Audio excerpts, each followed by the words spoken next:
ರಾಮ ಮಂದಿರ ಉದ್ಘಾಟನೆಗೆ ದಿನಗಣನೆ ಶುರುವಾಗಿದ್ದು ಬಾಲರಾಮ ಪ್ರತಿಷ್ಠಾಪನೆಯಾಗುವ ಮೊದಲ ಅಂತಸ್ತಿನಲ್ಲಿ ಏನೆಲ್ಲ ವಿಶೇಷತೆ ಇರುತ್ತದೆ ಎಂಬುದನ್ನು ನಿಮ್ಮ ರಿಪಬ್ಲಿಕ್ ಕನ್ನಡ ನಿಮ್ಮ ಮುಂದಿಡಲಿದೆ. ಬನ್ನಿ ನೋಡೋಣ.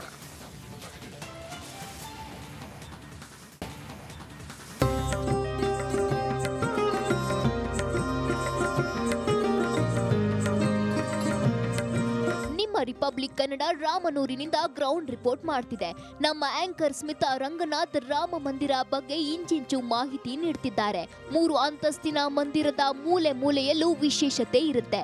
ಮಂದಿರ ಸುತ್ತ ನಿರ್ಮಾಣವಾಗ್ತಿರುವ ಪರ್ಕೋಟ ಭಕ್ತಾದಿಗಳ ಕಣ್ಮನ ಸೆಳೆಯೋಕೆ ಸಿದ್ಧವಾಗಿದೆ. ಅಷ್ಟು ಮಾತ್ರವಲ್ಲದೆ ಪಂಚ ದೇವತೆಗಳ ಶಕ್ತಿ ಕೇಂದ್ರವಾಗಿಯೂ ಕೂಡ ರಾಮ ಮಂದಿರ ಗಮನ ಸೆಳೆಯಲಿದೆ.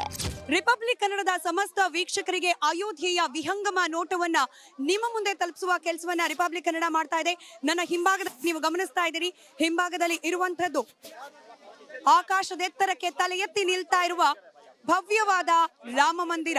3 ಅಂತಸ್ತಿನ ನಿರ್ಮಾಣವಾಗ್ತಾ ಇದೆ ಈ ಭವ್ಯವಾದ ರಾಮ ಮಂದಿರ.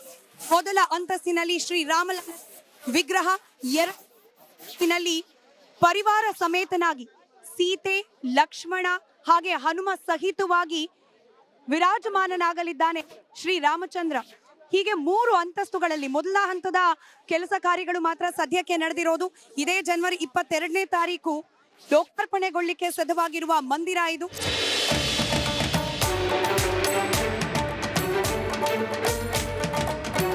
ಹೌದು, ಅಯೋಧ್ಯೆಗೆ ಬಂದವರಿಗೆ ರಾಮನಷ್ಟೇ ದರ್ಶನಕ್ಕೆ ಸಿಗುವುದಿಲ್ಲ. 4 ದಿಕ್ಕಿಗೂ 4 ದೇವರು ಸಿಗ್ತಾರೆ.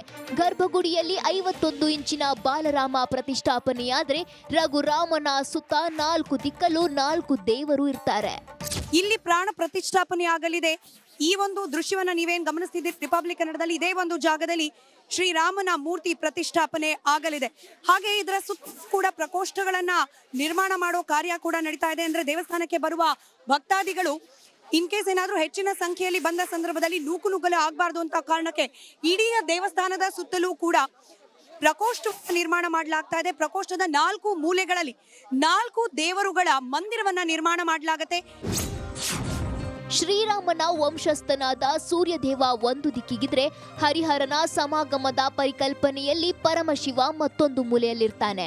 ಪ್ರಥಮ ಪೂಜಿತನಾದ ಗಣಪತಿ ಇನ್ನೊಂದು ಮೂಲೆಯಲ್ಲಿದ್ದಾನೆ. ಶಕ್ತಿ ದೇವತೆಯಾದ ದೇವಿ ಮತ್ತೊಂದೆಡೆಯಲ್ಲಿ ನೆಲೆಸಿರ್ತಾಳೆ.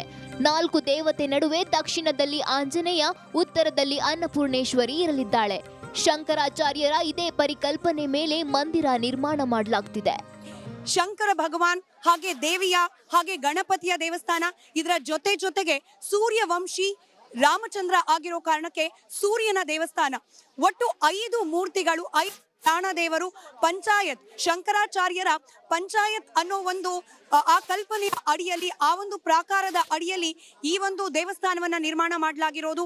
ಶಂಕರ ಭಗವಾನ್, ದೇವಿ, ಗಣಪತಿ ಹಾಗೆ ಇದರ ಜೊತೆಯಲ್ಲೇ ಸೂರ್ಯ ಭಗವಾನ್, ಹಾಗೆ ಇದೆಲ್ಲದರ ನಡುವೆ ಗರ್ಭಗುಡಿಯಲ್ಲಿ ವಿರಾಜಮಾನನಾಗಲಿದ್ದಾನೆ ಶ್ರೀ ರಾಮಚಂದ್ರ. ಹೀಗೆ 5 ದೇವರ ದೇವಸ್ಥಾನ.